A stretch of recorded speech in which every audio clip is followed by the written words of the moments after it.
Después, no sé si ya entramos a esta parte de procedimientos para digitalizar los, los mapas, principalmente.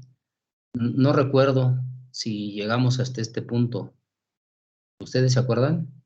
Que había una forma manual y otra forma automatizada de digitalizar la información de mapas. ¿No se acuerdan Sí, si, si lo habíamos vimos? empezado a esta parte de de la digitalización manual. Ok. Sí, entonces, efectivamente. Entonces, una manera es la digitalización manual, que implica en que el usuario, o nosotros, pues, tenemos forzosamente que digitalizar desde un mapa la posición de rasgos de puntos, líneas o polígonos, ya sea utilizando una tableta digitalizadora o a través de una imagen proyectada en la pantalla de la computadora. Y esta imagen también se utiliza como referencia.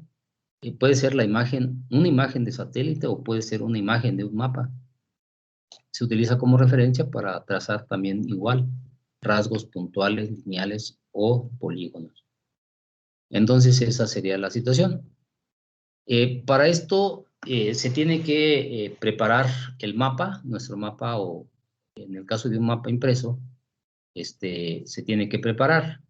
Se tiene que visualizar puntos de control terrestre, es decir, aquellos puntos que nos van a permitir conocer las coordenadas terrestres, generalmente son coordenadas planas, UTM, y estas se utilizan para hacer la georreferenciación, que es muy necesario cuando se digitaliza información.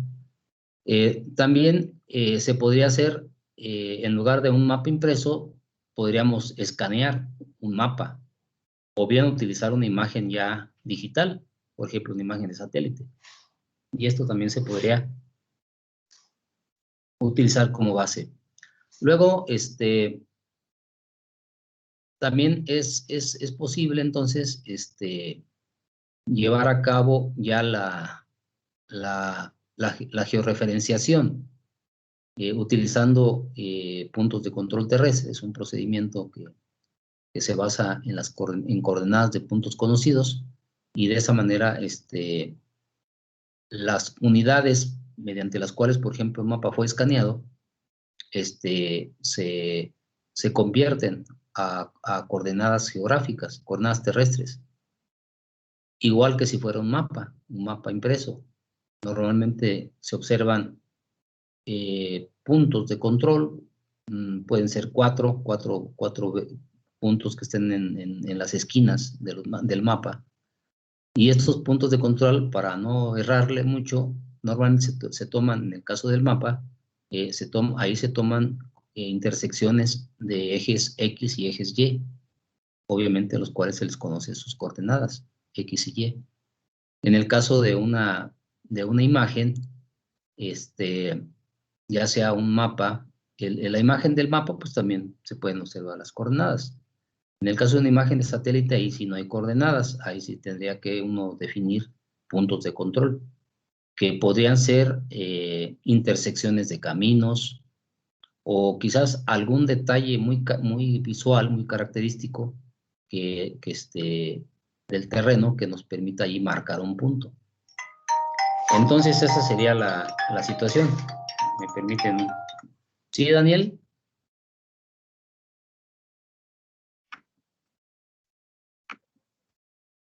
Ajá. Mira, ahorita estoy en clase. Sería hasta más al rato. Ándale, pues. Muy bien, ándale, pues. Hasta luego. Un colaborador del vivero. Bien, entonces, veíamos que lo de la georreferenciación, ¿no? Es un proceso importante en esto de la digitalización. No nada más hay que digitalizar puntos, líneas y polígonos, o polígonos, sino hay que georreferenciar. También es posible convertir mapas vectoriales, por ejemplo, de líneas a polígonos. Sí, les comentaba que incluso también podrían ser de puntos a líneas y de líneas a polígonos. Entonces se puede hacer esto también mediante procedimientos en la computadora. Bien, ahora, las formas de digitalización, cuando vamos a digitalizar, ya sea puntos, líneas o polígonos, puede ser en forma discontinua. Cuando vamos a digitalizar así punto a punto o vértice a vértice, se utiliza el modo discontinuo. Cuando vamos a utilizar, cuando vamos a digitalizar, por ejemplo, carreteras, se podría utilizar el modo continuo, o bien cuando se digitalizan también perímetros de polígonos, también irregulares. Entonces también se podrían utilizar el modo continuo. En cuanto al modo discontinuo, lo que hace uno es observar precisamente el punto o el vértice que se quiere digitalizar. Y de esa manera simplemente pues, se le da un clic con el ratón, con el cursor del ratón, para que ahí se marque el punto de digitalizar. Y en el modo continuo, en esta opción, lo que se hace es que se va pasando también igual con el cursor, ya sea en la tableta digitalizadora o en la pantalla de la computadora, se va haciendo pasar el cursor por la línea o perímetro que queramos digitalizar. Obviamente, este modo continuo no opera para símbolos puntuales. El símbolo puntual solamente se podría mediante el modo discontinuo.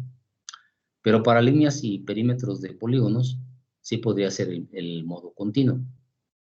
Nada más que aquí la situación es que en forma automática se van marcando puntos, sin que uno esté dándole clic al botón del ratón, se va marcando puntos. Conforme vamos recorriendo, en función de la distancia, el tiempo y sinuosidad de las líneas, se van generando puntos. El detalle es que aquí sí se genera una gran cantidad de puntos, ¿sí? En el modo discontinuo no. Entonces esa sería la situación que tendríamos que ir tomando en cuenta. Ahora, la digitalización en pantalla es un proceso interactivo.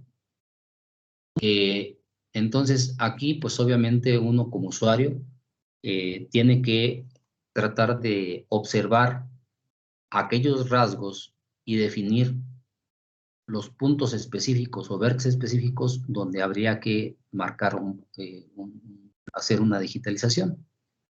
Entonces, este es muy importante. Aquí tenemos que hacer los zoom suficientes o necesarios para que podamos observar y podamos ubicar con gran precisión el punto, ¿no?, que queremos digitalizar. Entonces es muy importante esto en la digitalización en pantalla del monitor de la computadora. Esta técnica pues se utiliza básicamente pues para evitar la incomodidad, vamos a llamarlo así, de estar digitalizando sobre la tableta digitalizadora, que pues es algo incómodo, más que nada, ¿no? Sin embargo, pues obviamente la tableta digitalizadora es de lo más preciso, incluso más que digitalizar sobre la pantalla de la computadora. Entonces, esas son las situaciones que les podría comentar con respecto a este asunto. Siempre, una vez que se digitalizan los puntos, al final es necesario transformar el sistema de coordenadas que se utilizó, que ya sea de la tableta digitalizadora o bien del escáner que se utilizó para escanear el mapa, es necesario transformar esas coordenadas a coordenadas terrestres, ¿sí? Por eso los puntos de control terrestre. Entonces es una parte también muy importante. La otra situación es que también es necesario o hay que tener cuidado al momento de digitalizar, ya que podríamos cometer errores de digitalización y esto trae problemas también en la topología. Entonces, pues es muy importante estar en las mejores condiciones cuando se quiere digitalizar, tener la mejor disposición pues para hacer el trabajo de lo más preciso posible. De lo contrario, pues podríamos trazar líneas que no se cierran o que no se conectan, podríamos trazar polígonos que que se sobreponen o que forma huecos, y eso pues obviamente va a generar problemas en la digitalización. Entonces esos errores se tratarían pues de corregir. El modo automatizado es otra forma. Ya me acordé que aquí ya les comentaba que no era, bueno, desde mi punto de vista se puede hacer, ¿no? Pero sobre todo pues, cuando hay que hacer un trabajo muy rápido, no tenemos tiempo para digitalizar, ya sea en tableta digitalizadora o en monitor de la computadora. Entonces lo que hacemos es agarrar el archivo digital, y si está escaneado, están escaneadas líneas, están escaneados puntos o están escaneados polígonos, pues se pasa a un proceso automático de digitalización. El detalle es que sí, al momento de digitalizar se forma un archivo con bastantes errores, y hay que estar corrigiendo esos errores. Es el tiempo que se tardaría uno, más que nada, ¿no? Bien, hasta aquí es la unidad 4. Creo que sí la habíamos cubierto en su totalidad, esta unidad 4. Bien, ¿alguna pregunta sobre esta unidad 4? Como un recordatorio.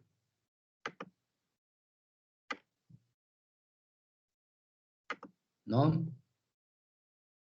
hay preguntas? Bien, vamos a empezar entonces con la unidad 5. Una vez que hemos digitalizado la información geográfica, el siguiente paso es el análisis de la información. Y entonces este capítulo va a tratar sobre ese punto. En realidad, en esta parte vamos a ver una gran cantidad de procedimientos o de conjuntos de procedimientos que nos van a permitir realizar análisis de la información geográfica, tanto en formato raster como en formato vectorial, principalmente en formato vectorial. Entonces, los puntos que vamos a abordar en este capítulo es el manejo de imágenes satélite, visto de una manera muy sucinta, muy rápida.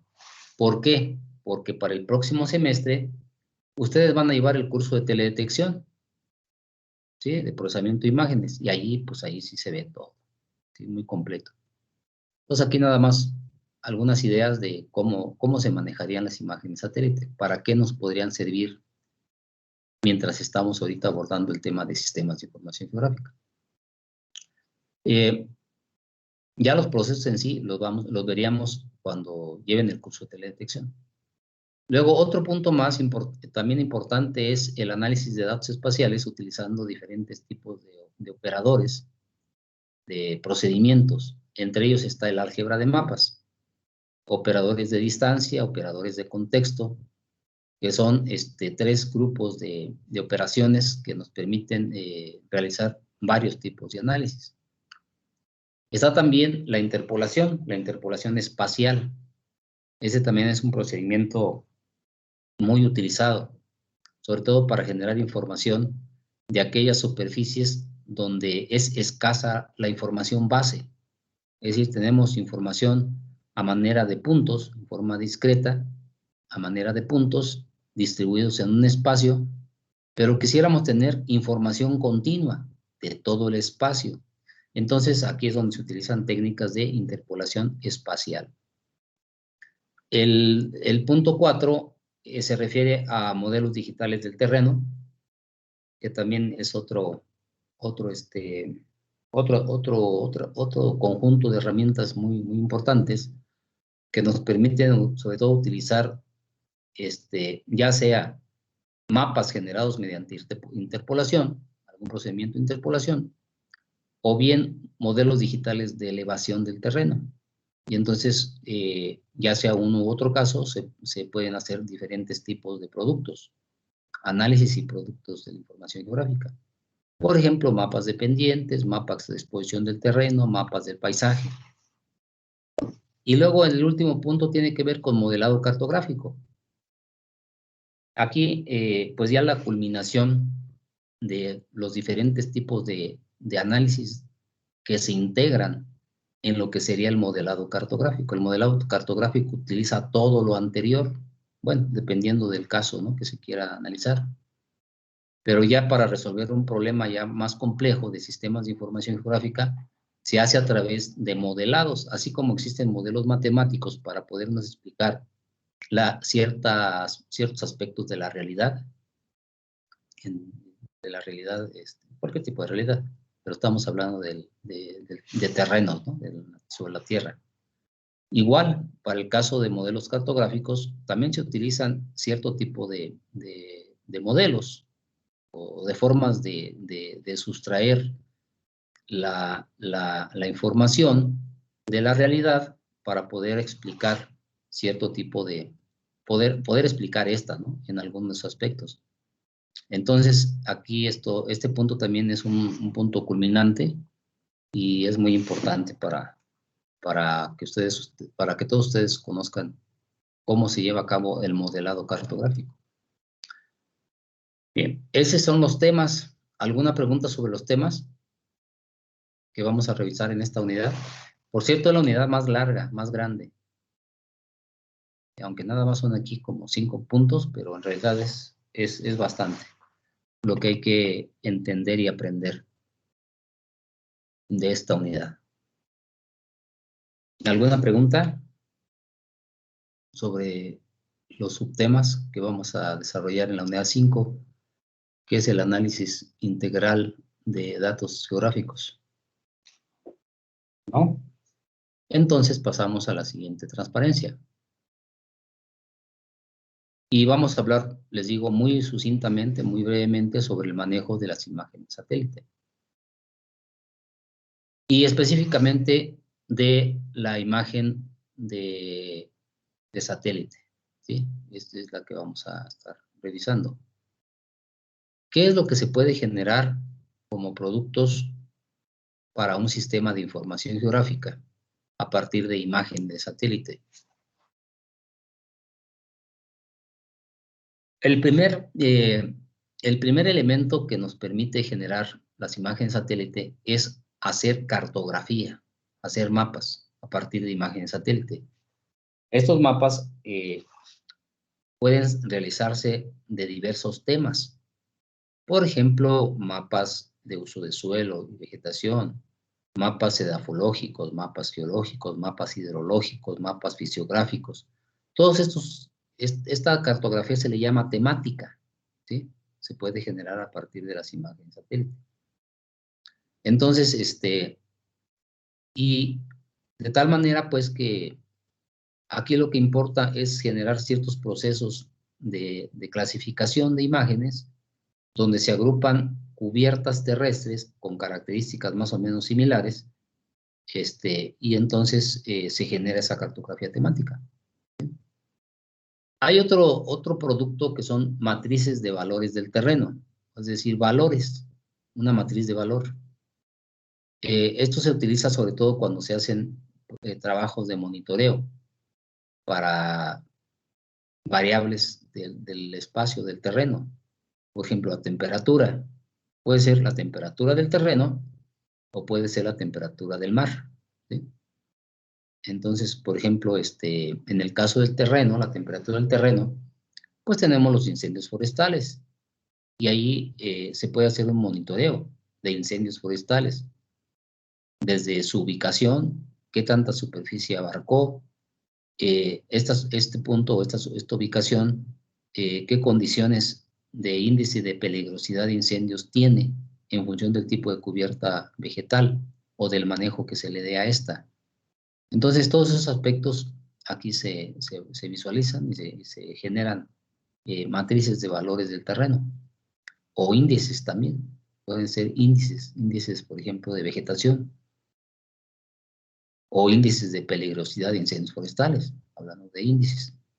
Entonces, con datos se generan mapas, ¿sí? Dependiendo de la variable que se quiera estudiar. Luego también tenemos la determinación de cambios. ¿Para qué nos podrían servir las imágenes satélite? Si tuviésemos una imagen actual, pero también tuviésemos imágenes pasadas, entonces podríamos hacer un análisis o estudios del cambio que se suscita en los diferentes tipos de cubiertas terrestres. Es muy común, por ejemplo, utilizar las imágenes satélite de fechas diversas para hacer estudios de la tasa de cambio de uso de suelo. ¿Alguien me podría decir qué importancia tendría esto? Andrea, ¿estás por ahí? Andrea Cruz. Sí, profesor. ¿Por qué consideras que sería importante, por ejemplo, utilizar imágenes satélite para poder, pues, estudiar los cambios de uso, los cambios, por ejemplo, de uso de suelo?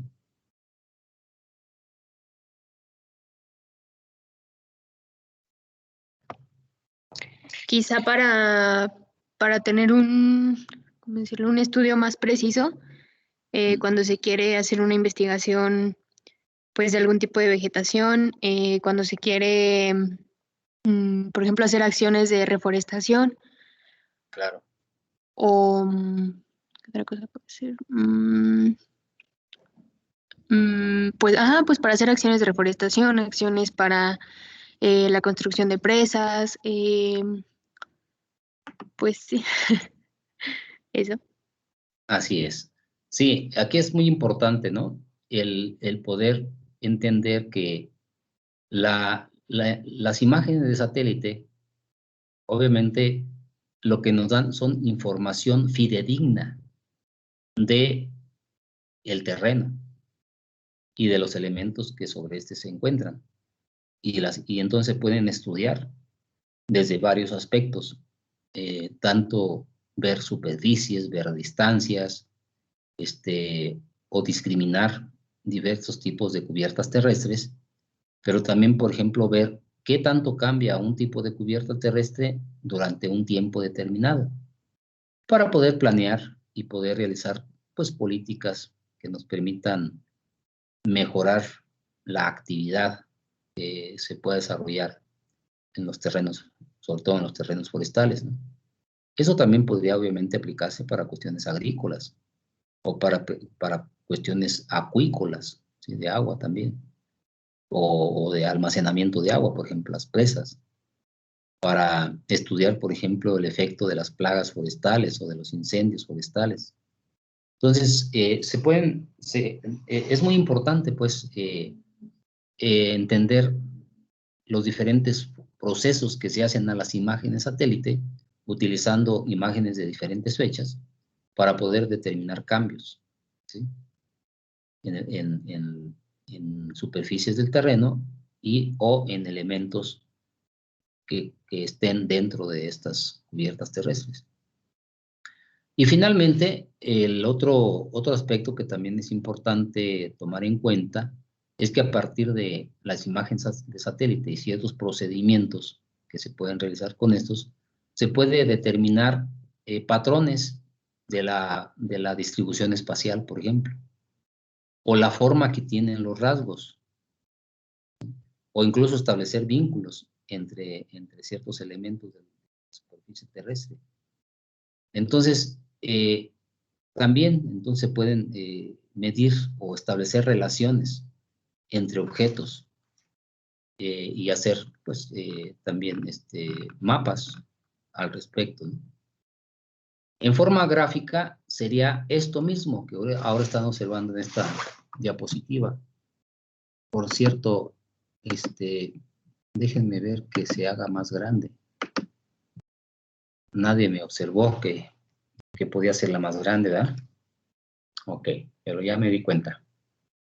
Vean ustedes entonces, por ejemplo, que en la primera opción, la de generar mapas o cartografía temática, se parte de utilizar varias bandas o varias subimágenes de una imagen de satélite. Esta es una imagen de satélite, pero la imagen satélite en realidad es un conjunto de bandas. Cada banda corresponde a un rango de luz o de energía electromagnética.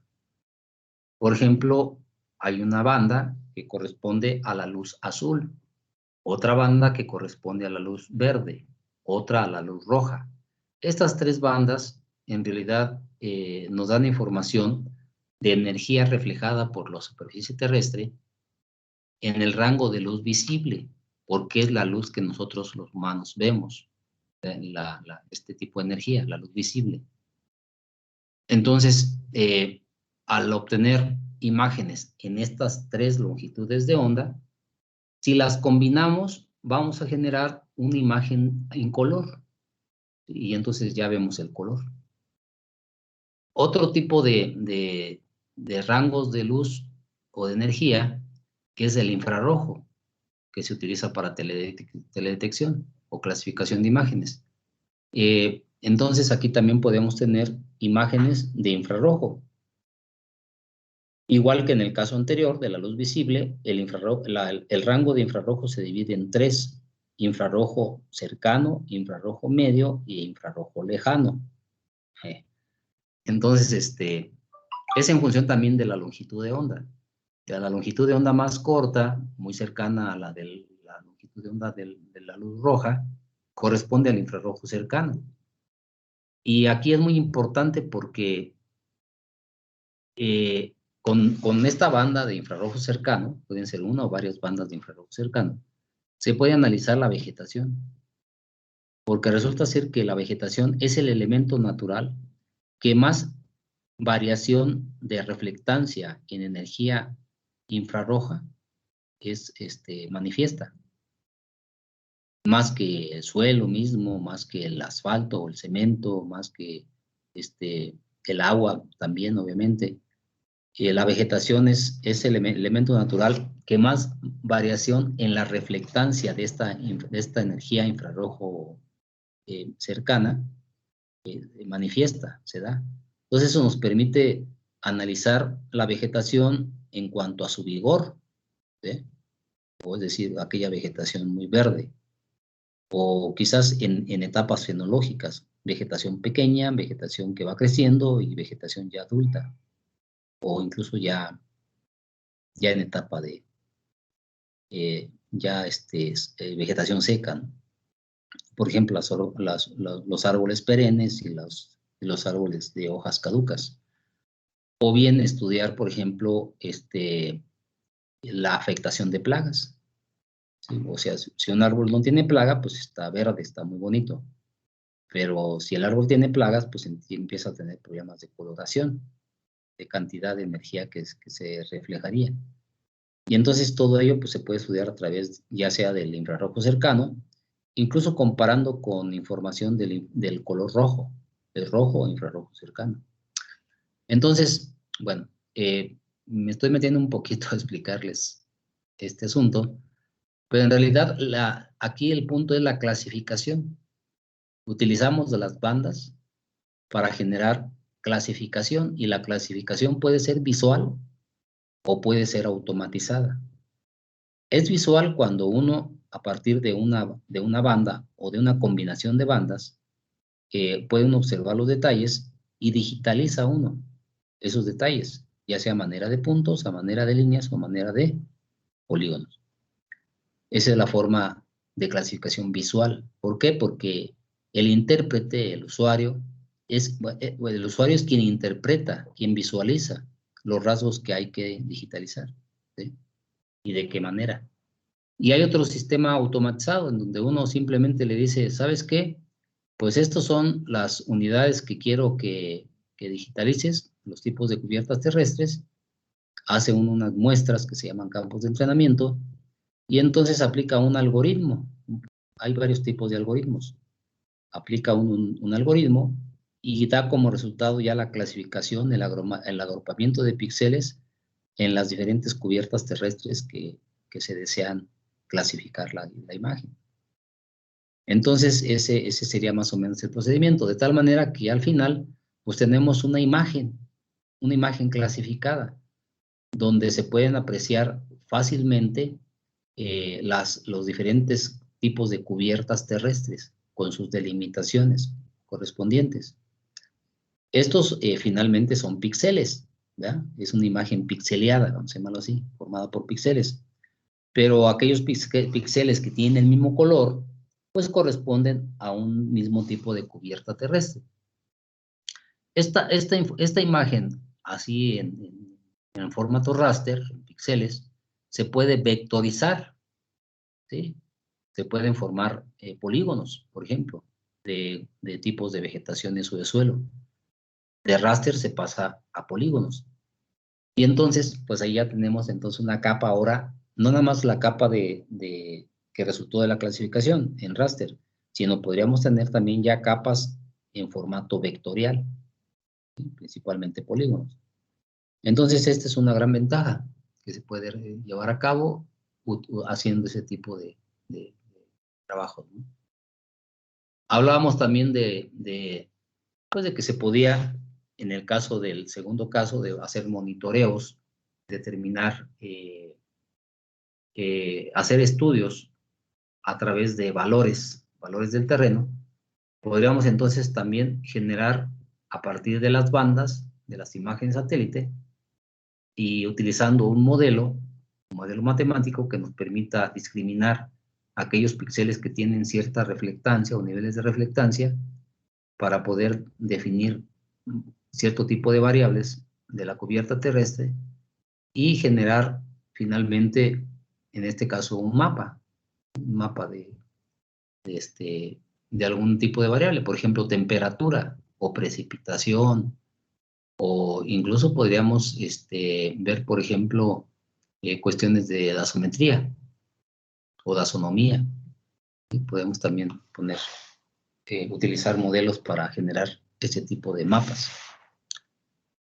Luego, en el caso de cambios de esos suelos, ya lo comentábamos, aquí lo que se trata es de que a partir de imágenes clasificadas de 2 años, un actual y otro 10 o 20 años más atrás, podríamos entonces generar un mapa que nos permita definir la dinámica de cambio, tanto en cuestión de intensidad como en sentido, hacia dónde va cambiando cada tipo de cubierta terrestre. Por ejemplo, si hay bosque de pino, pero hay una ciudad cerca a ese bosque de pino, pues lo más probable, o un poblado, lo más probable es que ese bosque de pino vaya menguando, ¿no? O cualquier tipo de vegetación vaya menguando y se vaya utilizando para las necesidades de la población. Por ejemplo, incluso quitar los bosques o las selvas para transformarlas a agricultura, superficies de ganadería y agricultura. Entonces, todo esto pues, se puede realizar mediante ciertos procedimientos. Y lo que comentábamos también en cuestiones de medir la distribución, ¿no?, de los objetos, también hay procedimientos que nos permiten generar patrones de distribución. Y entonces, en función de los patrones de distribución, ya ve uno hacia también las tendencias de distribución de especies, por ejemplo, vegetales, o incluso de fauna, cómo también se distribuye la fauna dentro de un hábitat. Entonces, estudios como eso se pueden hacer a través de las imágenes satélite. Para ello hay varios tipos de procedimientos que se realizan. En términos generales, un grupo de procedimientos tiene que ver con la visualización de las imágenes. Hacer cosas para que la imagen nos muestre de mejor forma aquellos rasgos que nos interesa observar. A eso se le llaman realces y mejoras de las imágenes. Y dentro de estas categorías de procedimientos se encuentran el ajuste de contrastes, o sea, se ajusta el contraste. El contraste es la variación o la diferencia entre tonos, ¿sí? Entre tonos. Entonces, un alto contraste es tener valores muy bajos y muy altos, o muy claros y muy oscuros. Es un alto contraste, pero entonces se hacen ajustes de contrastes. También se utilizan tablas o paletas de colores para poder visualizar también mejor cierto tipo de cubierta terrestre.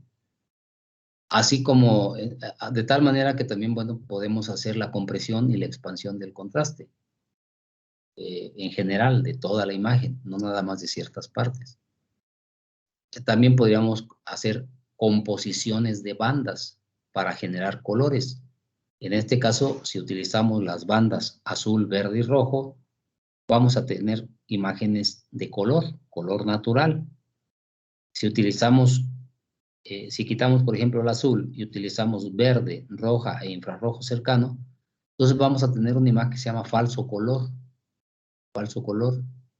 de tal manera que el color rojo, es decir, aquellas áreas que tengan sobre todo vegetación vigorosa, se van a teñir de rojo entre valores más altos que existan en ese tipo de bandas, las infrarrojo. Y entonces, al ser más intenso el rojo, quiere decir que ahí hay más vigor en la vegetación. Entonces, eso se le llama falso color, porque la vegetación, en lugar de verla verde, la vemos roja. ¿Sí? Filtrados también. Hay una gran cantidad de filtros que nos permiten también detectar cierto tipo de patrones de distribución de los rasgos, y entonces puede uno, aquí sí, jugar, ¿no?, con esos patrones, eliminando algunos patrones o sobresaliendo, haciendo que sobresalgan ciertos patrones. Entonces, todo esto pues, lo vamos a ver en el próximo curso, ¿no?, de teledetección. También otro grupo de actividades es el modelado inductivo y deductivo para realizar procedimientos de conversión de los valores de la imagen, de los píxeles, que se llaman niveles digitales, convertir esos valores, relacionarlos con parámetros físicos.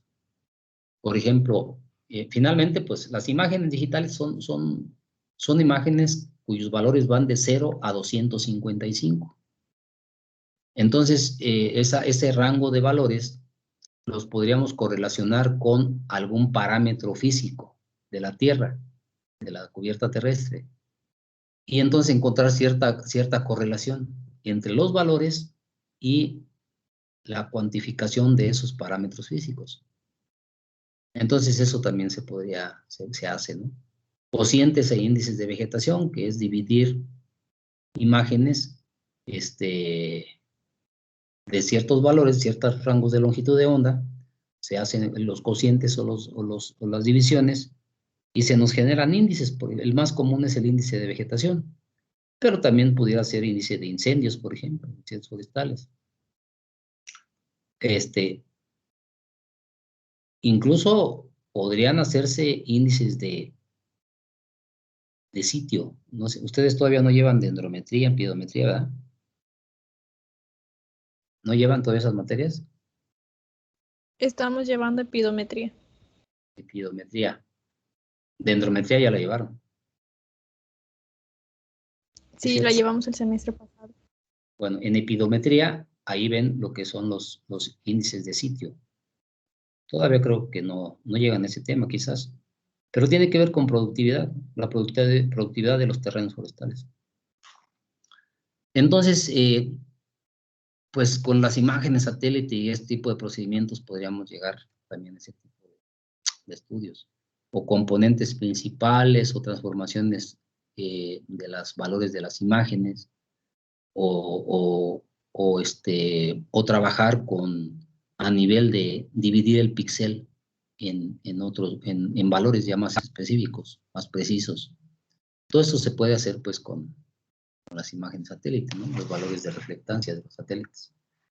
Y finalmente la clasificación digital, la que les digo, la clasificación digital ya es automatizada, una clasificación digital automatizada, y aquí hay métodos, pues se le llama métodos supervisados porque lo que utilizamos es información de las cubiertas terrestres, generamos campos de entrenamiento dentro de la imagen, y esto le sirve al algoritmo para agrupar aquellos píxeles que entren dentro de este rango de valores de una determinada cubierta terrestre o clase temática.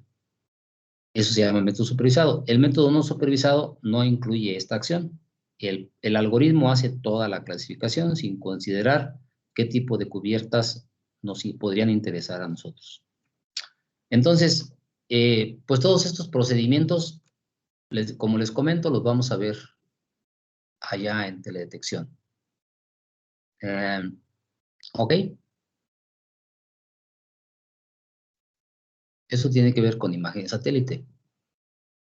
En realidad, nosotros lo que hacemos ahora en este curso de SIG es, pues sí, que vayan ustedes entendiendo el uso que se le puede dar a una imagen de satélite. Incluso se podría trabajar a nivel de una interpretación visual, no tanto automatizada, esto ya se vería en el otro semestre. Pero sí podríamos quizás llegar a ese tipo de cuestiones, ¿no? De hacer cierto trabajo con las imágenes de satélite de interpretación visual y generar a partir de ahí, pues, puntos, líneas o polígonos, o sea, cubiertas capas vectoriales de información. Eso sería todo lo que correspondería al manejo de imágenes de satélite, ¿sí? En este curso. Y ahora vamos a pasar a lo que sí corresponde al curso de SIG, que son este otro tipo de análisis de datos espaciales. Entonces, hay una gran cantidad, como ya veíamos en el listado de temas y subtemas de esta unidad, hay una gran cantidad de formas de analizar la información espacial e incluso la información temática o atributos temáticos, ¿sí? O variables a partir de las tablas temáticas o tablas de atributos. Entonces, hay varias maneras de cómo llevar a cabo ese análisis, ya sea por sus coordenadas o por sus atributos, ¿sí? Pues, el análisis espacial, el análisis de información geográfica. Entonces, y existen varios grupos de operaciones. Está, por ejemplo, lo que tiene que ver con sobreposición, o también llamado álgebra de mapas, con operaciones de vecindad, es decir, procesos donde se analiza los valores existentes de un píxel, el valor de un píxel y los valores existentes de los píxeles que lo rodean, para poder determinar cierta relación entre esos valores, ¿no? Operaciones también de conectividad, que tienen que ver con cuestiones de distancias, principalmente. Y dentro de las distancias, por aquí se marca, por ejemplo, que hay, se pueden hacer procesos de hacer mapas de distancias y poder quizás determinar la distancia que hay de cierto tipo de objetos a otros. Por ejemplo, de manantiales a poblados, ¿sí? Siempre nos andamos peleando por el agua, ¿no? Entonces, algo que se podría hacer así rápidamente es con información geográfica, analizar precisamente la distancia que hay. Es decir, en función de la distancia, ¿qué manantial podría abastecer de agua a un poblado determinado, ¿no? Otra forma, por ejemplo, es hacer costos de recorrido o rutas óptimas. ¿Por dónde convendría ir de un punto a llegar a un punto destino, haciendo varias consideraciones? Por ejemplo, la pendiente del terreno, o condiciones difíciles del terreno. Por ejemplo, si queremos hacer un camino, pues ahí tiene que ver mucho, por ejemplo, la geología. ¿Qué tantas piedras se van a tener que romper o quitar del camino, ¿no? O si es una autopista, por ejemplo, pues donde las especificaciones de curvaturas y de pendientes son más rigurosas, pues ahí a veces hasta se cortan los pequeñas lomas, ¿no? O cerros, o se hacen túneles. Cosas como esas se pueden abordar desde este tipo de procedimientos de costos de recorrido. Zonas de proximidad es otro tipo de operaciones de distancias, en donde aquí la idea es de que si yo tengo un rasgo de punto, un rasgo de línea o un rasgo de polígono, como son estos tres cuadritos que están acá a la izquierda, ¿sí? A partir de un punto, yo puedo generar una zona de proximidad, ¿sí? Especificando, por ejemplo, un radio, por ejemplo, 1 kilómetro. 1 kilómetro alrededor de ese punto. O bien, si son líneas, por ejemplo, generar también zonas de proximidad a partir de las líneas. Por ejemplo, 20 metros a la izquierda, 20 metros a la derecha y también 20 metros en la parte final o inicial de la línea. Entonces, y nos va generando una línea de proximidad. A estas líneas de proximidad también se les llama zonas buffer. A estas áreas de proximidad se les llama también zonas buffer. También en el caso de un polígono, aquí está el polígonito al centro de esta figura y está una zona de proximidad en torno a la figura inicial del polígono. Entonces, esto también, ¿para qué podría servir esto de zonas de proximidad? ¿Alguien tendría una idea?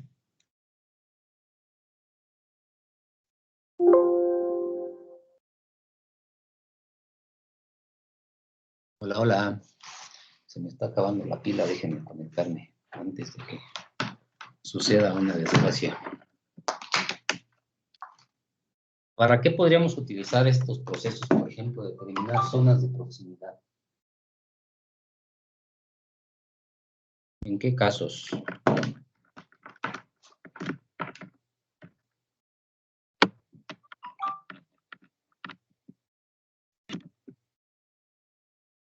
Ya hasta se ve más clarito. Zonas buffer o zonas de proximidad. ¿Han oído hablar, por ejemplo, de las áreas protegidas, áreas naturales protegidas? Sí, profe.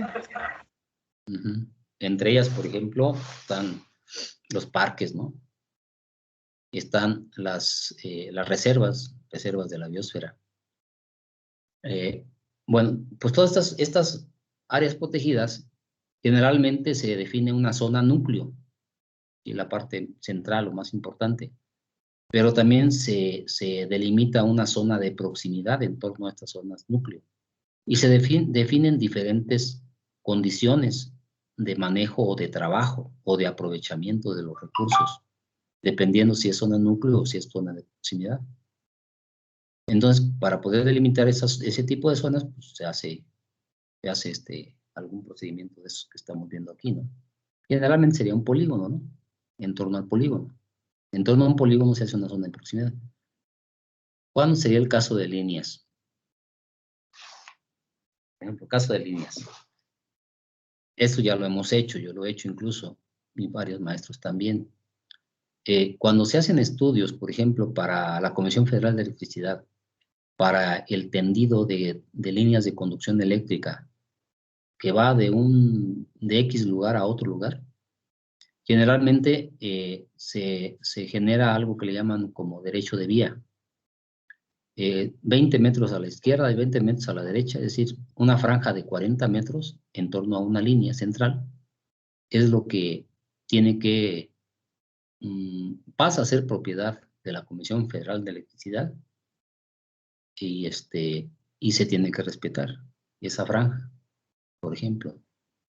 ¿En qué otro caso se pueden hacer zonas de proximidad de líneas? ¿Para qué sería? Pues por ejemplo, en un aprovechamiento forestal maderable.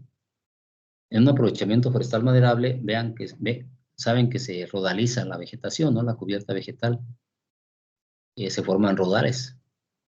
Y cada rodal, pues se genera o se plantea una serie de tratamientos silvícolas o de aprovechamiento.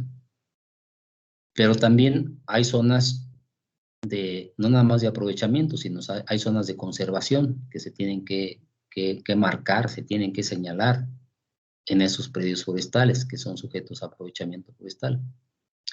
Y entonces, donde hay un escurrimiento, donde hay un arroyo, donde hay un escurrimiento superficial,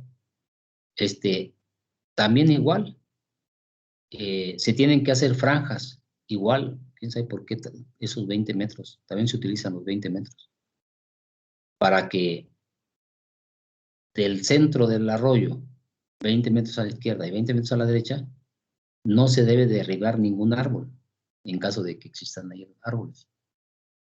¿Sí sabían eso? Está por ley.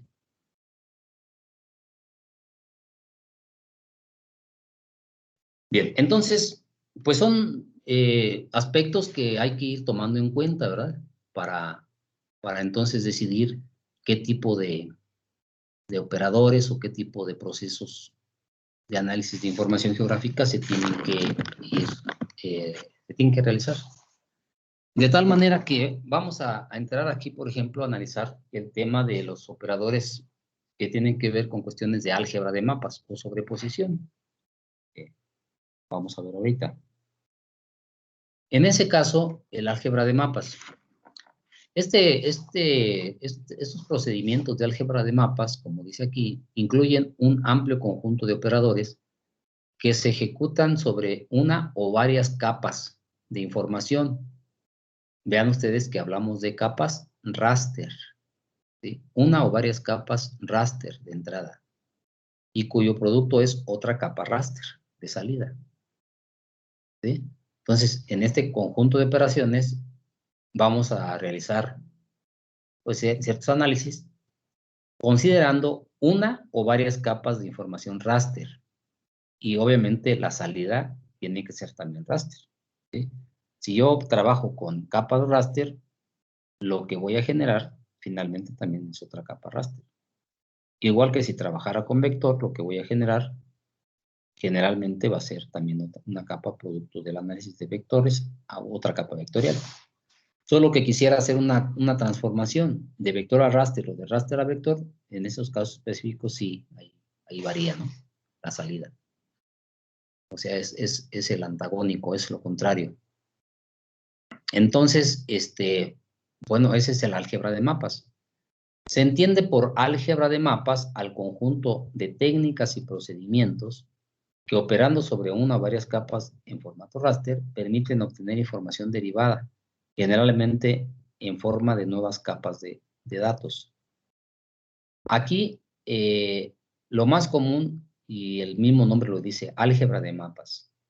Es decir, tenemos que partir de una o varias capas de información, pero los valores de estas capas de información se aplica a alguna operación matemática o condicionante también, de condición. Entonces, por eso se le llama álgebra de mapas. Estas técnicas de análisis forman un conjunto de variables o de mapas. Aquí a las variables a los mapas le llaman variables. Expresiones y funciones, los cuales a través de una síntesis adecuada permiten la obtención de nuevos resultados geográficos. Esto tiene que ver de alguna manera con programación y con modelado, con modelos matemáticos, ¿sí? Este tipo de procedimientos. Es algo de programación y es modelos matemáticos. Entonces, ¿cuándo es cuando hacemos este tipo de operaciones? Bueno, cuando queremos, por ejemplo, a partir de ciertas capas de información, generar un nuevo producto, pero realizando alguna operación matemática o algún otro tipo de función de cálculo que podríamos también realizar, ¿no? Con los valores de las imágenes o de los mapas en formato digital. Entonces, esto sería lo que se haría. En el caso del ARGIS, para poder hacer estas operaciones de álgebra de mapas, se realiza con herramientas propias del programa. Una herramienta que se utiliza mucho es el Raster Calculator o calculadora de raster, ¿sí? Entonces, aquí, por ejemplo, podríamos nosotros, por ejemplo, hacer una suma. O sea, que los valores de una capa de raster se sumen a los valores de otra capa de raster. Estas son operaciones píxel a píxel, ¿sí? El valor de la imagen, el píxel 1, columna 1, hilera 1, de una imagen, se opera matemáticamente con el píxel 1 de la otra imagen, ¿sí? Entonces, esta sería así más o menos como se operaría este calculador de raster. Y aquí, pues, son normalmente operaciones simples. Por ejemplo, sumar, restar, dividir, multiplicar. Es lo que se hace con esta herramienta del Raster Calculator. O bien mediante expresiones de programación. En el caso de ArcGIS, tiene inmerso un lenguaje de programación llamada Python. Python, así se pronuncia Python. Entonces, este lenguaje de programación pues se utiliza para realizar también cierto tipo de procedimientos. Y entonces, pues en conjunto, pues estos serían los procedimientos de álgebra de mapas. O sea, aquellos procedimientos que nos van a permitir utilizar ya sea operaciones simples de suma, resta, división, multiplicación, o también funciones matemáticas, o funciones trigonométricas, o funciones logarítmicas, ¿sí? También se puede hacer mediante este tipo de procedimientos. Por ejemplo, un caso muy común. ¿Saben ustedes de que, por ejemplo, se puede calcular la erosión potencial del suelo a partir de una ecuación que se llama ecuación universal de pérdida del suelo? Seguramente lo revisaron por ahí con el maestro que les dio algo de dafología o de génesis. ¿Sí se acuerdan de esa materia? Sí, profe, pero no nos dieron como tal la materia así bien. Nos mandaban nada más como que alguna información y teníamos que hacer trabajo. Entonces, como que sí se nos complica un poco, la verdad, en eso. Bueno, pero sí escucharon de la ecuación universal de pérdida de suelo. ¿Sí les hablaron de eso?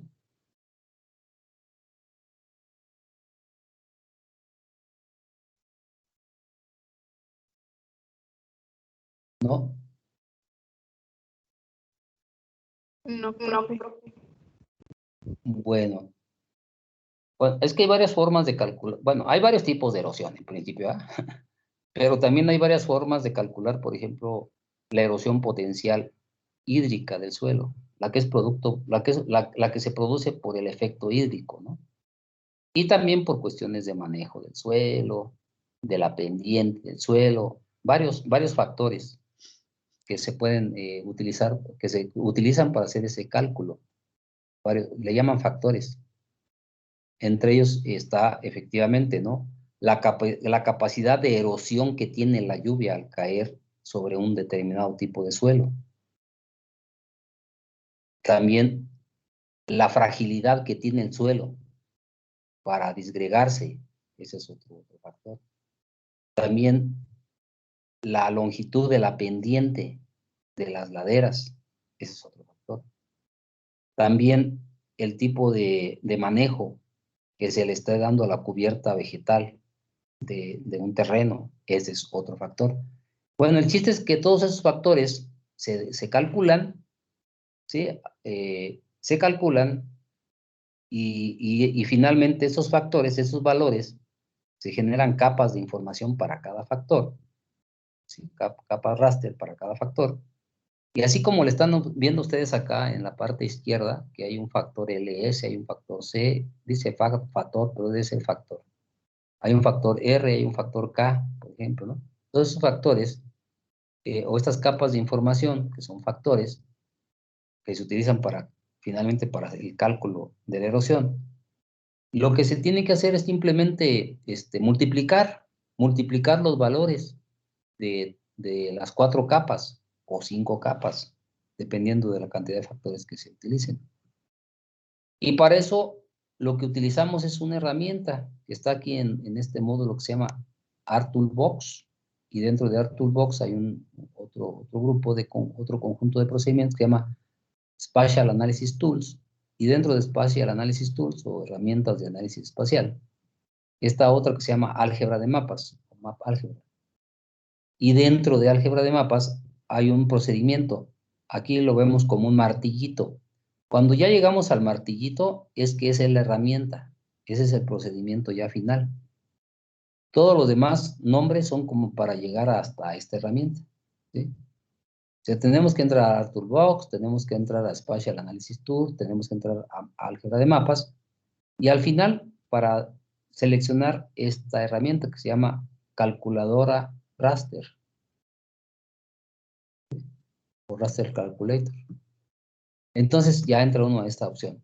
Ahí le damos un clic y aparece esta ventana que está aquí, la ventana de raster calculator.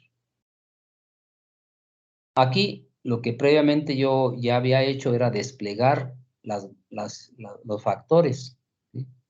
Las imágenes aquí, y se visualizan aquí en la parte central.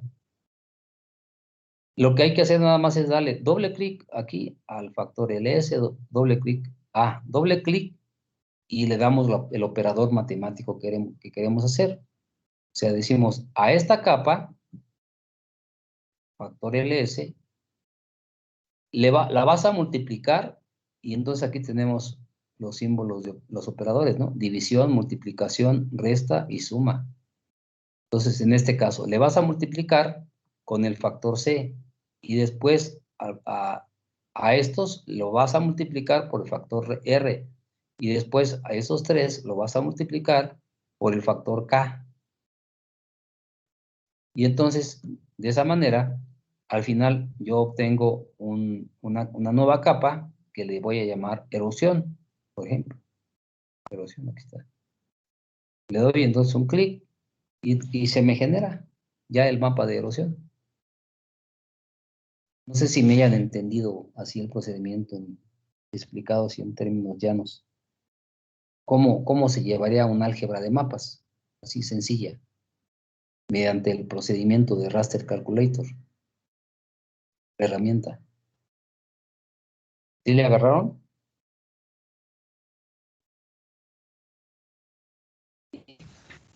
Sí. Bueno, esto lo vamos a hacer en práctica, ¿eh? Así es que ya les dije que esto está bien saberlo cómo es el fundamento teórico, pero lo más importante es hacerlo. Tienen que hacerlo para que se les quede grabado. Hay otro tipo de trabajo, como ya comentábamos acá, ¿verdad? Que es el lenguaje Python. Es una programación que se puede también trabajar. Entonces, no puse.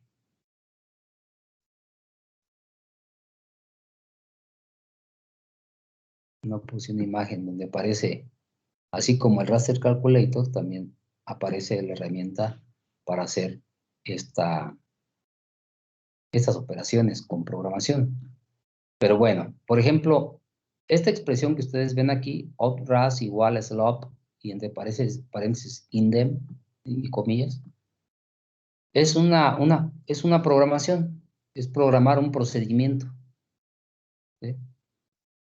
Entonces, en este caso, con esta sentencia, con esta sentencia de programación, se calcula la pendiente para cada celda desde un conjunto de datos que se llama indent, o sea, un archivo que se llama indent, y crea un objeto, crea una nueva capa que se llama raster y se llama finalmente outraster.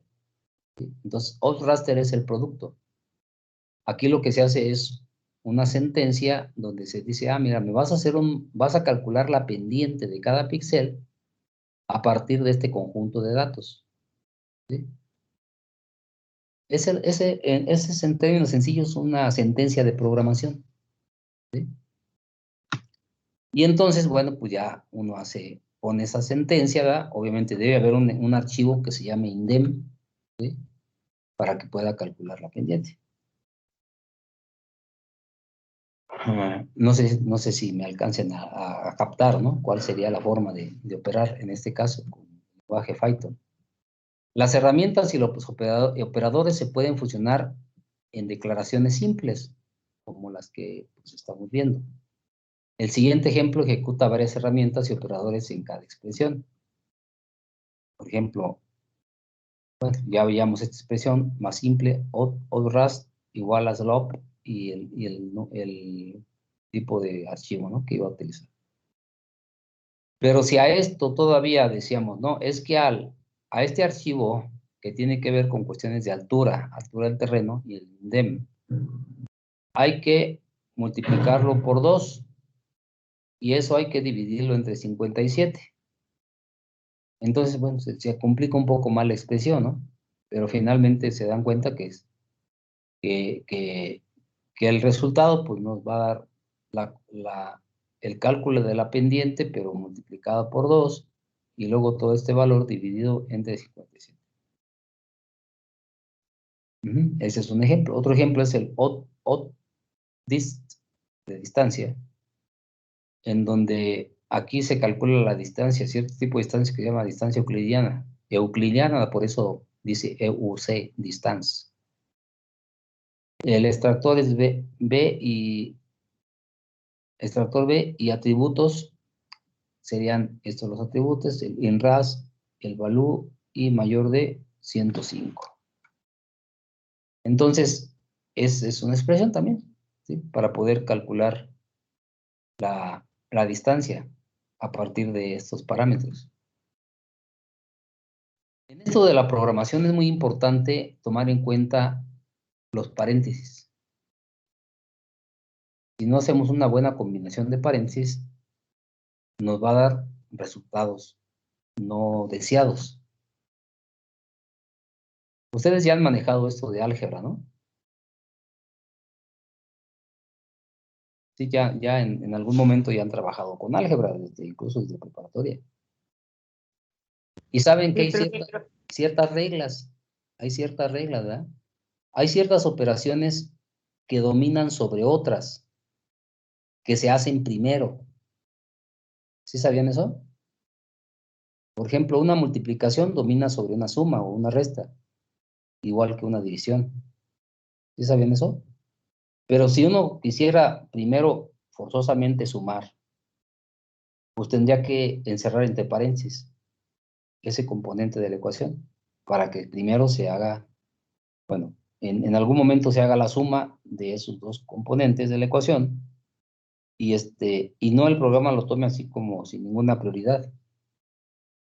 Por ejemplo, en este caso, en esta expresión, dice outrast 1, este es el nombre del archivo de salida, y aquí esto es igual a un procedimiento que se llama raster y que utiliza como entrada de datos el INRAS1, y entonces más INRAS2, ¿sí?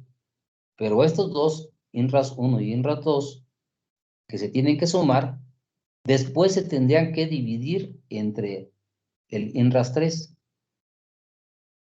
Si no le ponemos aquí los paréntesis como están aquí, pues lo que va a pasar es que quizás este elemento se divida entre este, y luego todo esto se sume a esto, y eso es lo que no queremos hacer, ¿eh? Lo que queremos hacer es lo que como está aquí. Esta primera capa raster más la segunda capa raster, se hace la suma, y finalmente el producto, el resultado, se divide para obtener finalmente, bueno, se divide entre otra capa raster que está acá, que es la 3. Esto pues se explica aquí abajito, ¿no?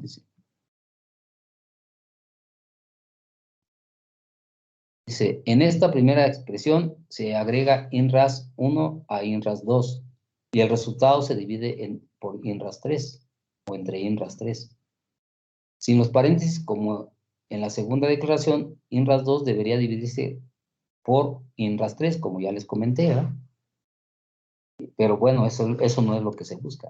Por eso se utilizan, en este caso, hasta doble paréntesis, ¿no? Aquí se ven doble paréntesis. Si yo abro un paréntesis aquí y luego abro otro paréntesis en ese sentido, hacia la derecha, también esa misma cantidad de paréntesis debe estar a la izquierda. Aquí hay 1, aquí hay 2 y aquí hay 3 paréntesis hacia la derecha. ¿Cuántos debiera también haber hacia la izquierda? A 1, están 2 y están 3. Si me faltara un paréntesis, pues me va a decir que hay una falta de sintaxis, ¿sí? Y no me va a dejar hacer el procedimiento o el álgebra de mapas que quiero. Bien, esa es una. Ahora, vean ustedes, esta es la misma expresión, aparentemente, pero vean ustedes que aquí los paréntesis ya cambiaron. Ya no está como en la primera. Sin los paréntesis, INRAS, INRAS 2, se divide entre INRAS 3. Finalmente, el resultado de estos dos, INRAS 2 y INRAS 3, del cociente de ambos, se va a sumar al INRAS 2. Entonces, vean ustedes que son los mismos componentes. Lo único que varía son los paréntesis. ¿Sí? Son los paréntesis. Entonces, debemos como que acordarnos algo de nuestra álgebra que vimos allá en preparatoria, ¿no? ¿No creen?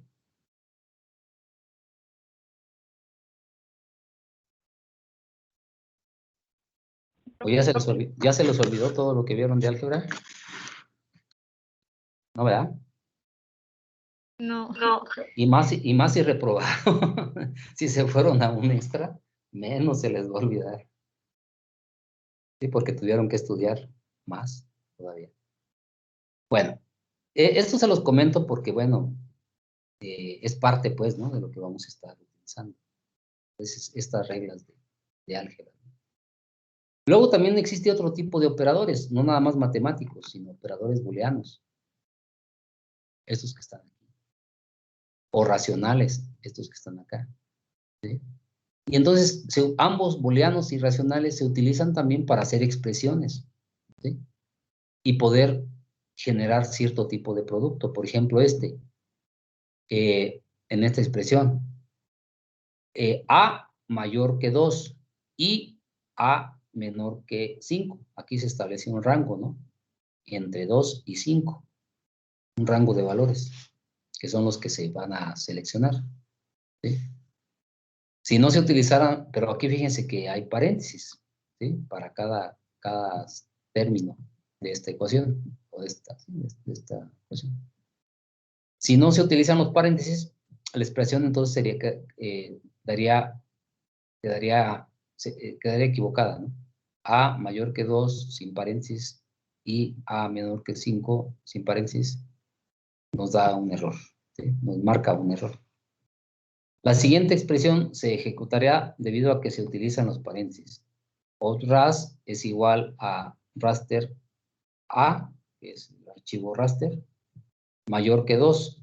O sea, se extraen todos los valores mayores de 2, pero también se extraen hasta aquellos valores menores que 5. Entonces, ¿qué valor es el que se extraería de este conjunto de valores de la capa A? Si es mayor que 2 y menor que 5, ¿qué valor es el que se busca ahí?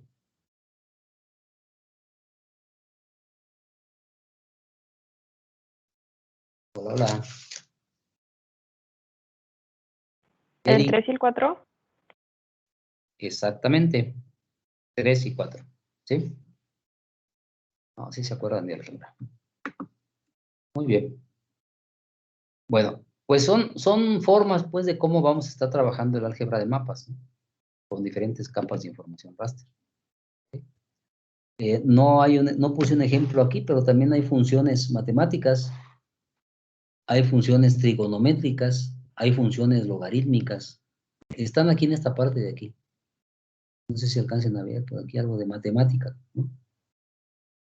Funciones de matemáticas. Más abajo, si le diéramos aquí un clic a la flechita negra, aparecían las otras funciones, las trigonométricas, por ejemplo. ¿Sí? Y entonces ya va a depender, pues, de lo que queramos nosotros utilizar, ¿verdad? Para hacer nuestras operaciones, nuestra álgebra de mapas aquí y generar un nuevo producto que le vamos a poner su nombre hasta este renglón de abajo. ¿Sí? Entonces, esa sería la manera de cómo se opera esto de álgebra de mapas, así en términos generales. Ya en la práctica, pues vamos a verlo. Y las dudas también van a salir seguramente. A ver, ¿cómo andamos de tiempo? 3:19. Bueno, vamos a hacer nada más la parte introductoria de estos operadores de distancia. Estos son otro tipo de grupo de técnicas que tienen que ver con cuestiones de distancia. Y bueno, antes de entrar a explicar eso, me gustaría que entendiéramos esto otro.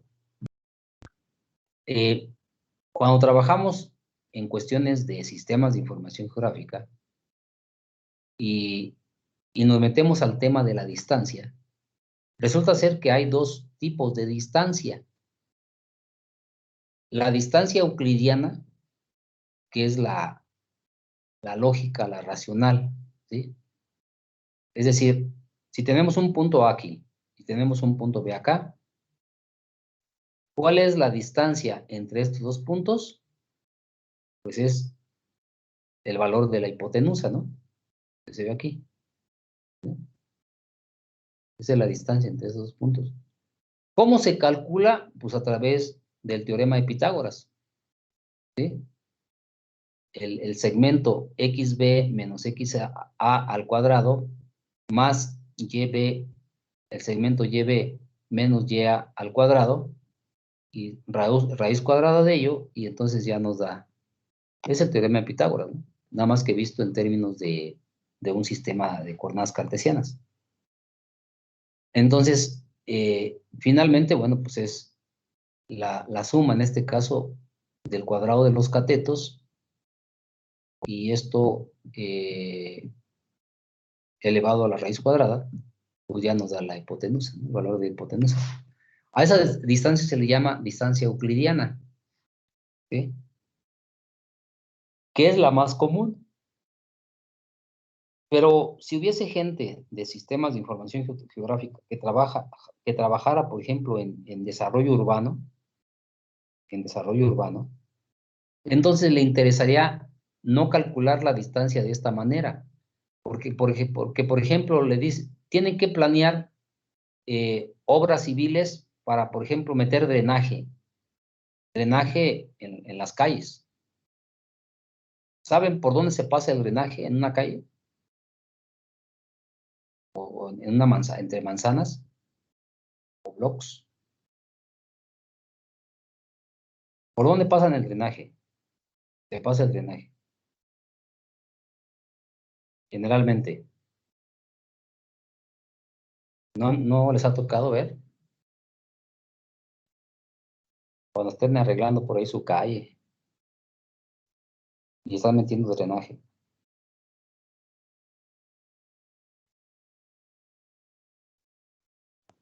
No, profe. Se hace al centro de la calle. Entonces se va al centro de la calle, ¿sí?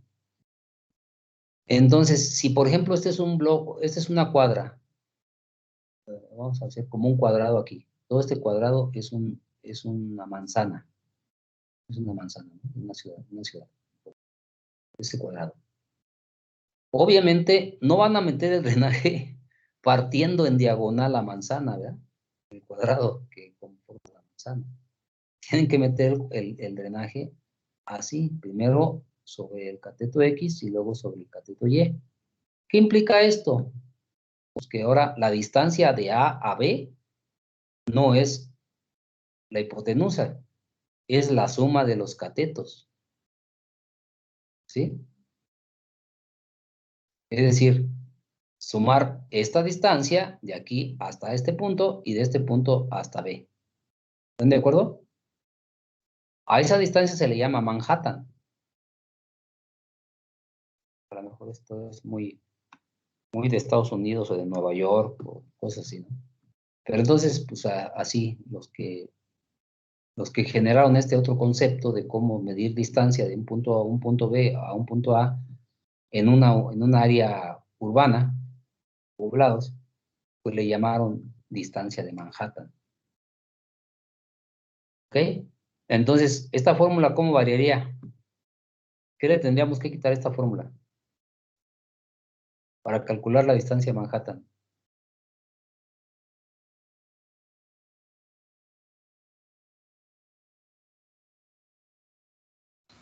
Profe, ¿cuál dijo que era la distancia de Manhattan?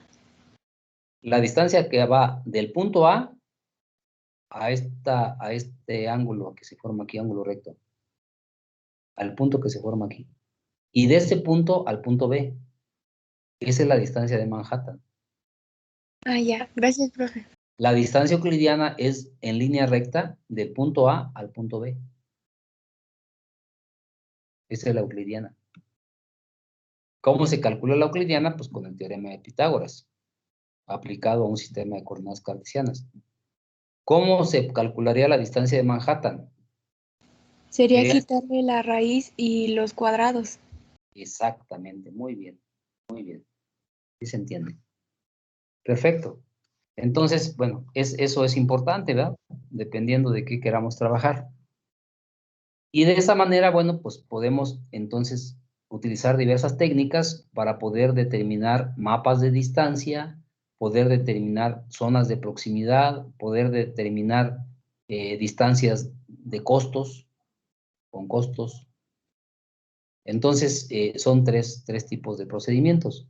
Lo vamos a revisar la próxima clase, ya que ya se nos está terminando el tiempo. Y entonces, esa sería la situación, ¿no? Lo veremos la próxima clase, este tema. Continuamos con este tema de operadores de distancia. ¿Alguna pregunta hasta aquí? ¿No? Bueno, voy a pasar No, profe. lista de asistencia. Si gustan también ya van, vamos a detener la grabación.